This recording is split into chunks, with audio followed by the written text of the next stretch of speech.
What's up, guys? It is a Monday night, and welcome back to Landscaping to the Point. I'm your host, Scott, and we have Josh right below me. JC's off. I don't know where he's at. He's probably outside trying to chase the dog around the neighborhood or something. Who knows?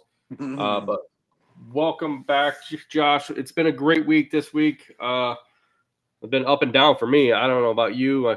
You were saying off air that you've had a shitload of work, and it just seems like it's never ending this week. Yeah, man, it's been in the Northeast. Not big storms, but a lot of small, long run storms. Um, we're getting a lot of 1 to 3s that are taking anywhere from 12 to 15 hours to complete, and it's Wow. a Yes.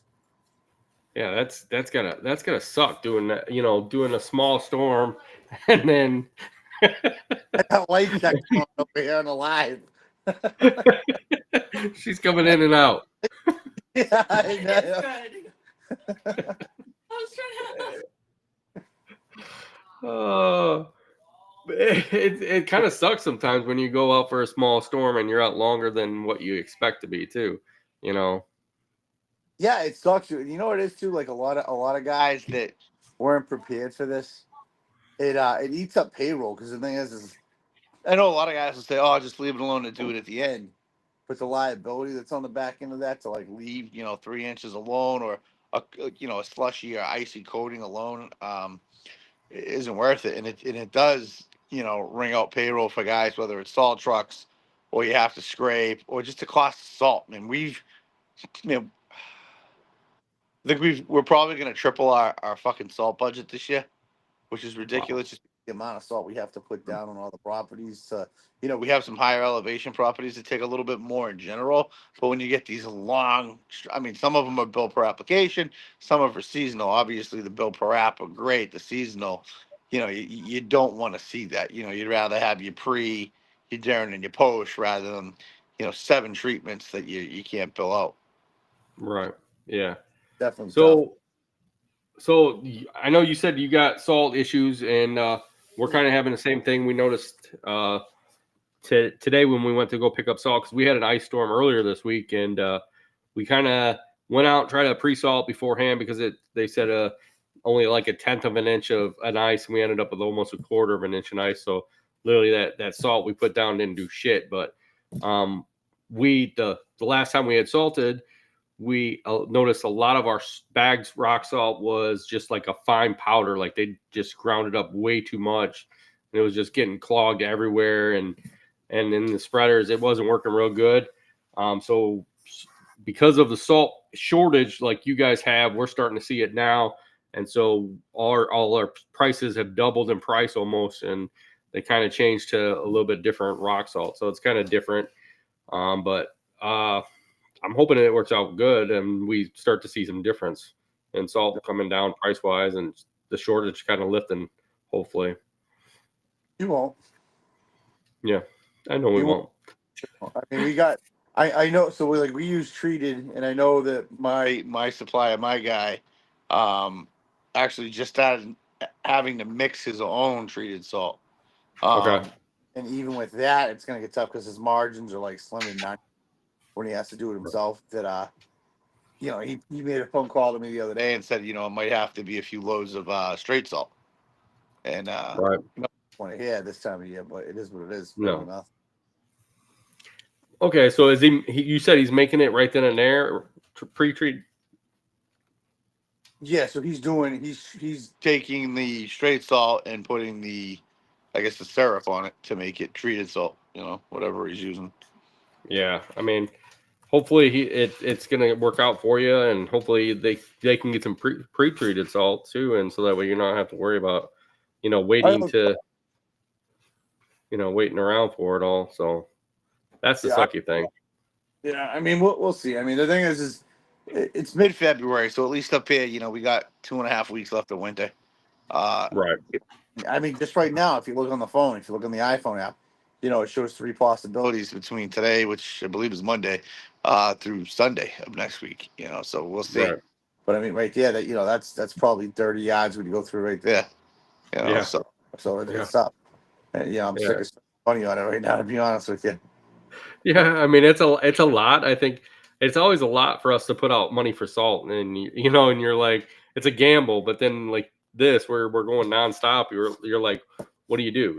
It's getting paid. It's a lot of money going out. When you're waiting on 30, 45 day return on payments, for customers too. So Exactly. yeah, that's the sucky thing. So our topic's called time, and we're going to talk about time management. So how do you, Josh, running a crew? How do you kind of keep everybody together and go over certain time? Like you're saying, some of these last couple of snowstorms, it's taken 12 hours, and it's a little bit more time than what you expected. So how do you kind of adjust and recuperate some of that time on certain things? I think it's just Trying to become efficient with what we've seen. So we've had 6 storms so far, and I want to say 5 of the 6 uh, have been have been long duration storms, and on the first 2, we kind of realized, all right, we're overlapping ourselves and doing the same thing a few times. Whereas, let's try a few different techniques where maybe we let it fly, let it pad, throw some salt and scrape down. And at the end of the day, it sucks, but I feel like it's the nature of the beast. You kind of have to take the blows too. Right. Where like you have these long duration snows. Like, some of it might be we might cut part of the crew and keep a guy on a snow raider, maybe keep a plow blade going rather than a loader going. You gotta kind of pick and choose. The shitty part is like we've had a lot of these, like we've had some ocean effect and a lot of storms that the radar shows them parting out to sea, but then all of a sudden the models show it redeveloping. It's fucking insane how like the little ocean effect snow works. And like it'll be out, and then all of a sudden it looks like a hand coming back in and grabbing a piece of the state. And that throws us off because at least twice we had things down to pavement, complete Right. pavement. and then you check the radar, you see it going, and then you see that little claw coming back out, and it drops another inch. And a half, and we're scrambling and going back around. So I think that the time management aspect of it is maybe just kind of learning from your mistakes, let it fizzle out a little bit, double check that radar, but then kind of having that contingency plan of like, all right, what are you going to do if it does drop an inch unexpectedly? So Right. Right. So now during the summer, to figure out time management, I mean, you do a lot of tracking of hours and stuff for jobs, and how do you delegate who you put where and what they do in each job to make it easier for time wise? You try to go with skill level, like obviously when you work with guys for even a little period of time, you get to understand what their abilities are and their strengths and weaknesses. And sometimes I still have that problem where I think that things should take as long as they take me, but not Right. necessarily person, but as owners and managers. Like no one's gonna work as quick as we are and as efficient as we are. We own it. It's our dollar. We want to make the most of it. Um, so it's just trying to identify people's strengths and weaknesses. Over time, you'll understand maybe, you and like an ace guy can knock out 40 yards of mulch in a day. I mean, would take some will leave the next day, but a crew of 5 might might not be able to do it on the same pace as you guys. But then Right. again, it's it's all the operating procedures you kind of put into play of how you want it done. What's the most efficient way? Where's the placement of the mulch? How to throw it down? Who's pulling weeds? Who's raking out subgrade? Who's hand tossing it? Who's wheelbarrowing it? So you come up with those plans, and that also helps time efficiency and obviously your production rates of how you're putting things down. Right. Right. So now I know like when we're starting on a new job and we have a new crew member, we try to keep them to a certain job and try to keep them to like the easiest job to where they're not overdoing stuff and like shoveling a wheelbarrow or moving a wheelbarrow. Do you do that with new guys? I know you have all these processes on how certain things have to be done, but is there a certain way when you bring in new guys to landscaping and hardscaping that you kind of get them to start working up their way into knowing stuff? Yeah, basic labor. I mean, we want you to beat the shit out of yourself. It's the 2 week rule. You really got to beat the shit out of yourself to see if it's for you. And it's not to be funny when I say that. I Right. think we all We all know that it takes the human body like at least for us men, 2 weeks for our bodies to adjust for what we're doing. You're working every single muscle in your body in some of the shittiest elements, whether it's Right. winter, summer. Um, a lot of times guys will get through a week of it and just say, hey, it's not for me. Um, Right. you don't want to introduce them to something as simple as like, hey, go grab some light wheelbarrows and mulch, or go shovel that quarter-inch storm. You want to throw them into the elements and say, hey, like this is what it is. Like I think we're pretty straightforward with saying like people come on and we say, hey, listen, like this is hard work. Like it pays well, but it's hard work. Like you're gonna go home, you're gonna have weeks you go home sore, still sore from Friday on Monday. You're not gonna want to go to work. You won't be able to go to the gym and do what you want to do because you're still feeling it. But for me, it's throw people right into it, and the basic labor, and let them work out 2 weeks and see if they'll last. Right. So you pretty much are. I guess what you're trying to say is try to get them all worked out, get into it as heavy as they can in the first 2 weeks to kind of make sure that they're going to handle it for the whole season. Yeah. Is that what you're trying to do? Okay. Yep. I mean, I think that's the best thing, I guess. I see it because, yeah, I do see it a lot, especially with new people that, yeah, we have like a 2 week to, about a month before people kind of drop off because it's just too hard for them and they don't know what to do. And I think Yeah. that's one of the things we all have to look at, especially, coming into the lawn care and landscape business. It's hard work, and you might think it's easy, but it's really not. Even mowing grass isn't hard really, but as many jobs as you do in a day, can become hard. So yeah. You're cutting grass with a 500-pound machine in 80 to 90-degree weather. Sun beating down on you. You're probably not drinking enough. You're probably not eating enough. You're probably out of shape or not in the best shape. So it takes its toll. You're probably doing tens of thousands of steps a day. It, Right. it, it takes its toll on you. It really does. And then Yeah. to go back, like when you asked the question, I assume that you're talking new help, like new people to the industry, like not an Right. experience. Now, when you have experienced guys, I like to fill things out and see, like, so even like the snow operators, right? Everybody says they're an operator, they're good. I really want to see your ability. So usually what I'll do is the first storm, what I'll do is someone tells me they can operate a skid loader. All right, go load up my truck with salt. I want to see exactly how you approach the bin. How do you shake out the bucket? How do you approach the truck and how do you dump it? How do you screed it out? That tells me a lot about an operator on a skid. Same thing with the loader, how you setting up your bucket. Uh, how do you actually go into a pile? Do you calm up? Do you calm down? Do you go right in just like a madman and crash into it? Tells me a lot. So I really like to see what people's abilities are based off what they say and how they do it. Yeah, I think when we get people in, even though they say they have experience, it might be not the experience that we want. Correct? I mean, it's the way they have learned from somebody else, and I think that's even though you let them go and try to do it, and see how they get that and do how they pick up the bucket and dump and everything. It's you want to see exactly how it's going to help you out in the long run and what you have to tweak, right?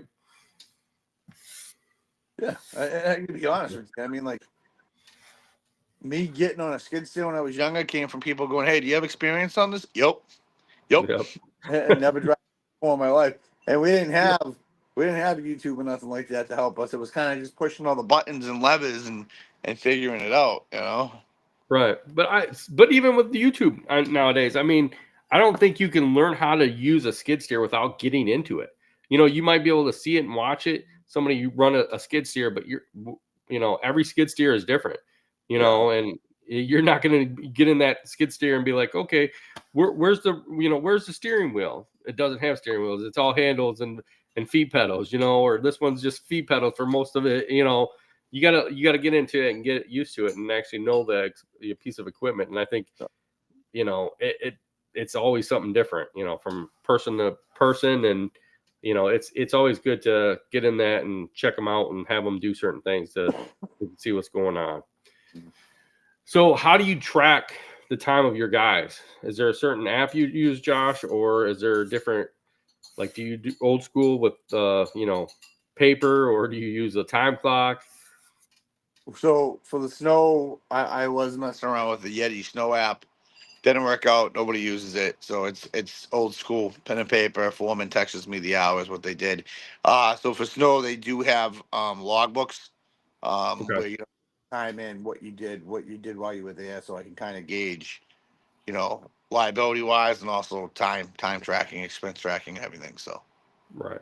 That's probably good that way. At least you're not having. I mean, it's got to be hard for like your guys. They probably meet you out on the site because some of them have their own equipment and trucks, so it's probably harder that way for you to track everybody unless they're contacting you and saying, "Okay, I'm here at this site and I'm ready to so go." And then that's the thing. So we run about 20-ish guys, 20 or more guys per storm, and I don't see most of these guys at all. So it's like, you know, like, and I'm taking on a lot of phone calls as it is. So it's like your site supervisor, or if you're a sub, you're just, you know, you have your start time. That's when you're going to go in. And I want to know you're there. And then a lot of it, like a lot of these guys I know, it's based just off the honor system, you know, 14 right, hours. Okay. You know, so I believe it. I trust the people I'm with, you know. right, because yeah, you like you said before, a lot of your jobs are far away. What's the farthest point between jobs? Like 20 miles, maybe. Probably the 30 miles. Yeah. Okay. You know, So I yeah, got, that's a lot. That's a lot to track somebody and make sure that they're there. If they're saying, "Oh, I'm there," and you're over at the farthest point the other way, how are you supposed to know exactly if they're there or not? You know. So and then I got subcontractor trucks that bounce around from site to site that are support vehicles. Basically, they okay, support, you know, stationary apparatus like a loader or a skid steer. You okay, know, so, okay. So time wise, it's more about trying to tweak it and make it easier and more efficient. So what are you doing to kind of make it more efficient for the rest of the year? Because I know we're still in February. We still have a lot left to go for you guys up there. You said you go up almost to April. So how do you look to change things for the next couple weeks and months? trimming the fat. I'll be honest with you. We dumped a few accounts that we were subs on. Okay. That were just too far out. They were taking too much time.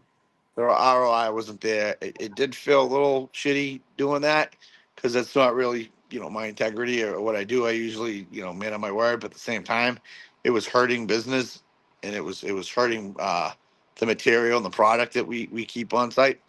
So we had to trim that fat, you know. Right. We won't dump any more accounts, but you know, obviously, like we have some companies that we pre-treat for other contractors on kind of a discounted rate. Uh, that's probably going to stop just because, you know, again, we talked earlier in the podcast, you know, possible salt shortages going on and possibly getting worse. We have to conserve that for the contracts that we're committed to. So Right. small things like that, and then obviously at the end of the year, it's, you know, my mindset is always like, what do I have to scale back in order to scale up? Right. Also, it's like it's like, you know, they used to give you the best advice for a moment account. You know, you get 100 customers, you find the worst 20, the slowest paying, the no paying, the constant headaches, the no upsells, and you cut those, and then you bump the price up of the other ones. So that's kind of what we're trying to figure out right now, how we want to do, if we want to expand the areas we're in or shrink them down to just those certain sites and maybe add one more site that will take away the difference from, you know, we have three or four main sites, and then we have smaller sites around each one of those, and we're Okay. considering getting rid of those multiple smaller sites for one more larger site, and then maybe just keep it at like 4 or 5 large sites and drive it that way. It's a little bit more easy to manage. Yeah, I think it is. I mean, we used to do about 15 commercials at one point, and now we're down to 6, and we're all pretty close on all our jobs. So I feel like that saves us time wise, and it's kind of cut out the fat of running around time wise and having to have a couple of trucks. And now it's just two of our trucks this year. So I mean, we're actually doing better than we did in the past. But I think that's one of the best things is to kind of look at your jobs as you're going throughout the season and just kind of see which ones that you do need to change and get rid of, or which ones are going to cost you more and that you might have to cut down later. So I think that's the best way for you too, Josh. And just kind of cutting out the fat is the best thing to do, really. So So if you move to say just 4 big sites, would you just try to concentrate in one area, or would you keep them in the areas they're at right now and keep like the 4, like your 3 biggest ones you said, and add one more? Yeah, I'd try to keep them close within 20, 30 minutes. Okay. Yeah. That's not bad commute time because again, it's When we have sites like that, there's usually committed equipment to the sites and committed people to the sites, and then maybe a couple floater trucks. So like we have floater trucks. That's why we take the smaller sites. They'll help open up roadways or maybe narrow areas in the larger sites, and then we take those smaller sites out to help supplement the rates for those guys. Nice, nice. I think that works out better that way too. To have the guys that can bounce around, and that probably helps you too, is having a couple guys that can jump around from site to site. yeah. Um, in case of emergency or a site that, like you're saying, if with being 30 miles away, I mean, one site's probably sometimes getting more snow than the other site. So if you can have guys that bounce around, that probably saves you in the long run too on guys too. Oh, absolutely, absolutely. So like I work. My site is in the city, And then I have a site that's 30 minutes north in Lowell, Massachusetts, and or a few sites out there, and they will always get more snow. So down in like that Boston Cambridge line, if we're getting 3 inches, they could be getting 6 to 8 Right. up there. It's where that line split. So it's definitely all 3 zones we have right now now are in different snow Yeah. belts as far as Wow. Wow. So snowfall that goes. makes a big difference. I mean, especially when you go out at a certain time. How do you recognize what to do and where to go first? So that's got to be hard on you as the business owner to say, okay, we're all going to go our separate ways, but this one might not be ready yet. You know. That's what sucks. And again, it's part of business. You want to call guys. guys in early enough that they're safe getting to the site and they're not getting stuck. So you're going to eat a little bit of that labor, but they're there on time, able to do it. Like you know, my site in particular usually starts about a half an hour, 40 minutes later than the Okay. other sites, just because we're. Close to the coastline. Oh, I mean, it's still there. It doesn't always kick in right away. So I know when my guys are on site, they're usually sitting for about an hour or two. But when it starts up, they don't stop. They run through. They knock it out of the So park. now, when you gas up for these jobs, do you have them gas up at a certain gas station, or is whatever is closest to the site? So my Site we let go. We have a gas station across the That's street with good. diesel. So we're yeah, we like go at that. The other guys, they actually have a gas station right next to Okay. their complex. And then that site services another large site that's about about 10 minutes up the road. And then they service 3 or 4 other small ones that are on a Okay. main drag. Just up city, so they're good. The guys up north, they have guides. They just take care of their own Right. gas and stuff. usually we want things gassed up before the storm, so we'll go out and gas things up Right. I think prior. that's the best thing. One thing I've learned over the years, I mean, being in business almost 30 years, is that's one thing that right before a storm, you make sure you're fully loaded in gas, go through all your equipment just to make sure that it's running. You're full up on all your fluids, and then just making sure you got enough loaded up for the night. And I think that's something you probably do too, and have all your guys do, so that way it's all set. So you're not like at the last minute, I got to load up, or I don't have this, or I got to stop and get gas. I think that's one of the important things that any company should do, doing snow removal. Yeah, Yeah. absolutely. So now I know you've had breakdowns and at some of these sites. So how do you address that breakdown if you have a breakdown at a site? I had a mobile That's the mechanic, best thing, I guess.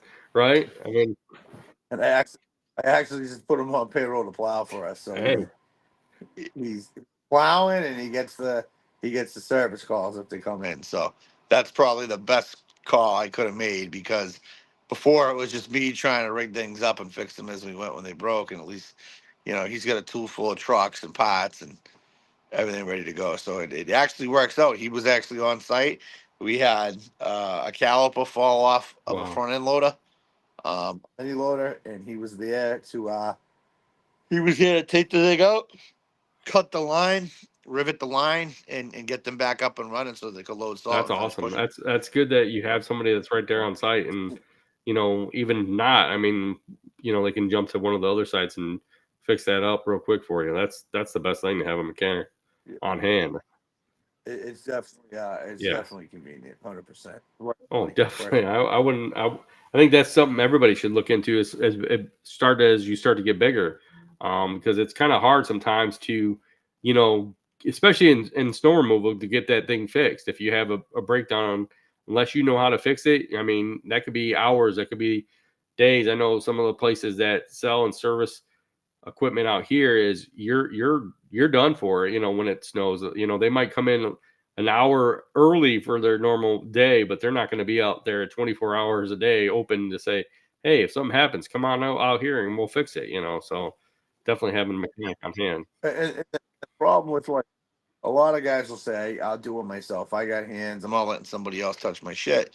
But it's like I had that mindset for a long time, and it's the idea of like you're taking yourself, like, especially if you're a laborer in your business with like you're running a loader, a skid, a plow, shoveling, whatever, like you're taking that time away from Right. production. Like You're not producing a result towards your site because you're sitting there. fixing it. So that's when you kind of have to weigh it out. It's like, is it worth spending the $400 to have a guy come out and fix it for you and have it done right, or you maybe not having the right tool, the right pot, just trying to jimmy rig it to get by, and then it lasts like an hour and you're back out there. For me, I realized as of right now, I'm more beneficial to either being in a machine Right. or a truck. Because I clear better than anybody in my company, and everybody knows that. I talk shit. I'm the snow god of my company. I'm fucking the best one. Listen, I'll glow with that all day. I don't care. I'm not confident in a lot of stuff, but that I am. Um, so it makes more sense for me to keep going and pay the money. Yeah, it sucks. Sometimes they add up.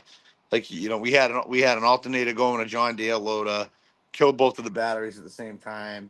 Sprung an oil leak on that same loader a few weeks prior. The caliper Wow. on one, ball joints on the truck that started acting up during the storm. But this guy's here for all that stuff. And then we had to switch over a 3-yard sander from one truck to another flatbed truck. That guy plowed for us, and then at the same time, after the storm, was swapping out the salters and the wiring and everything. So That's always good. I mean, it's it's worth it. definitely worth it. I think it's one of the things, you know, I'm the same with you. I'm kind of one of them guys that wants to do it myself. But I've gotten to the point now to where it's like with some of our trucks, it's just like, just go let the guy fix it. The mechanic's not far from my house and my shop. So it's like, just go ahead and go do it. Like, just take it up to him, let him do it. He'll have it done as soon as within 24 hours. And what it's going to save me the hassle of doing it, and I might break something, or I'm gonna get it frustrated. I'm gonna throw a tool when I can just be like, "Here, can you fix this?" And he knows exactly what to do and fix it. So it's definitely a plus. So, It's definitely something that you should look into if you're not doing it. Um, absolutely. so going forward, is there a way that you can prepare for your salt next year? I know it's always hard to prepare for salt and the shortage. Do you think that this being a shortage this year, it'll affect prices and salt next year? No, because I honestly don't fully believe that it's a shortage. Um, and more or less, like I said earlier, it's like in the Northeast, we've had the same type of like the same amount of snowfall, but just a lot more events that are drawn out. So municipalities usually have first rights of refusals at the docks, and that's typically what happens is they block out all the contractors from Right. purchasing the salt. I don't think it's necessarily a shortage, but just like it's there, but the cities and towns get the first right of refusal. For me, like already what I'm thinking is we're probably gonna switch shops or yards in the next couple months, and we're thinking of building uh infrastructure, a salt shed for like 200 to 300 yards, and then probably throughout the summer bring in like 100, another 50, 100, build that up so that we can actually feed our locations out of that site, and probably sell some of it too. Um, but I'd rather have it stockpile because we go through, so much of it, and it's worth it to have. So I think next year, I'm going to get more into the supplier end of it Right. too. But at the same time, I'm gonna stockpile a little bit more. I think that's the best way. Having it on hand. I mean, you doing that this year with the mulch, is that worked out good, correct? That worked out amazing. Having so like The black mulch. So we started with black mulch. We ordered in 80 yards, and I think we ended up going through a few hundred yards between retail and our own projects.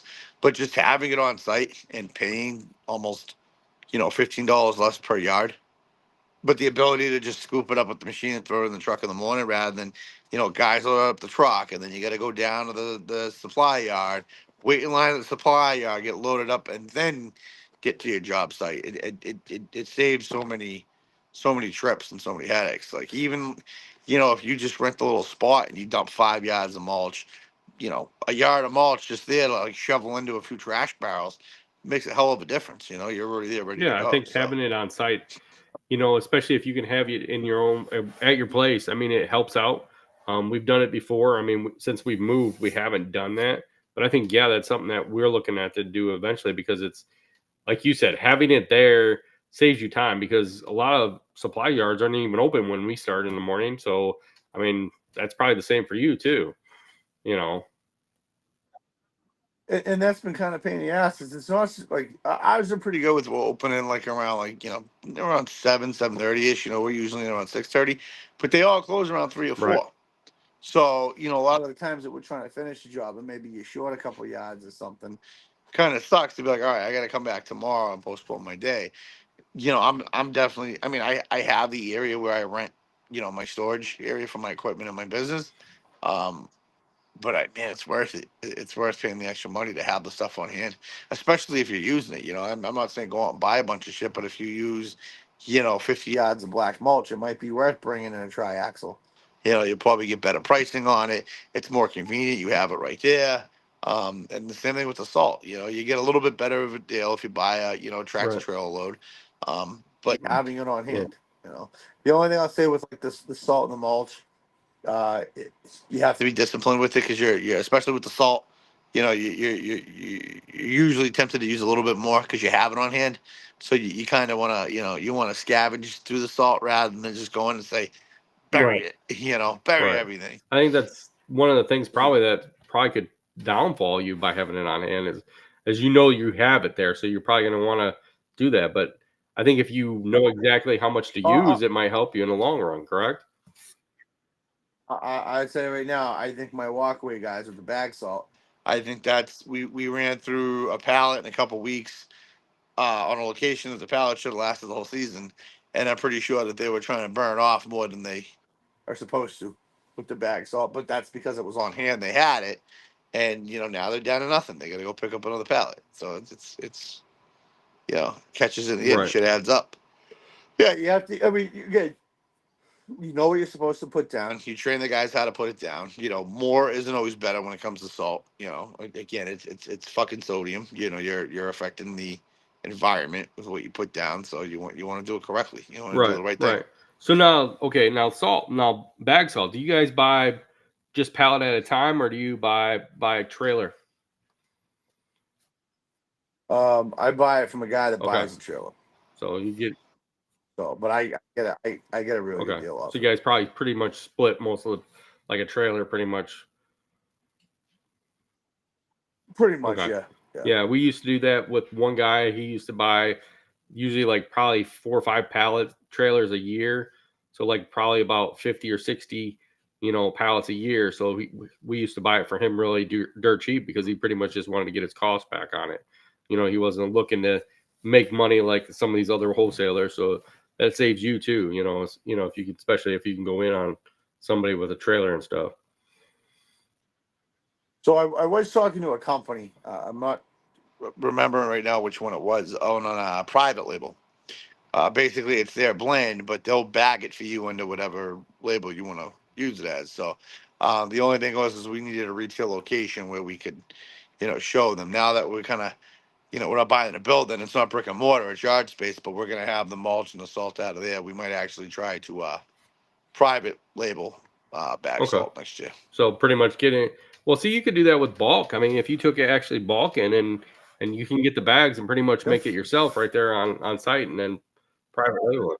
Yeah, there's a difference though with like road salt versus bagged, a little bit finer Right. salt, especially like if you're running it through like a an SSV or a snow Raider or something. The way that it feeds is a lot Right. different also. Okay. Yeah, that'd probably work out better for you, especially if you have a spot that you can do that. You can sell, if you're selling the mulch, you're selling the bulk salt, you're selling bags. I think you probably definitely benefit out too, especially like you saying, if you combine down and reduce down on some of the jobs. I mean, that give you more time to concentrate on selling salt and stuff too. Yeah. And that also helps me scale back a little bit too next year. Where it feeds my need for having bulk stock, but at the same time, I can sell some to contractors that helps me gain back what maybe I scaled out of. Right. Right. So I think that's one good way of doing it is to kind of look and see which way you can benefit by scaling back on. And that's definitely could be something that could benefit anybody, So coming to an end because Josh has been up for 60 hours this week and he needs some sleep. So Josh, I want to thank everybody that's on YouTube, everybody that's been on Instagram. Thank you guys for watching and definitely check us out on Apple, Amazon, Spotify, wherever you listen to. Comment, like, definitely thanks to our sponsors, Cujo and Pro Parts Direct. And we have a giveaway coming up soon. So stay tuned and be on the lookout from it because there's a lot of stuff that you could win. So it's going to be a great giveaway. So, Josh, you got anything else you want to throw out there before we end the show tonight? Nope. You're like, I'm tired. I'm ready to go to bed. I'm ready to go to bed, dude. I'm like, I can be like, I can see it. That's why we're ending early tonight. I figured, you've been out for like so long, and you're just like, dude, I know how it is, man. I really do. So, thanks guys for watching. Thanks for listening.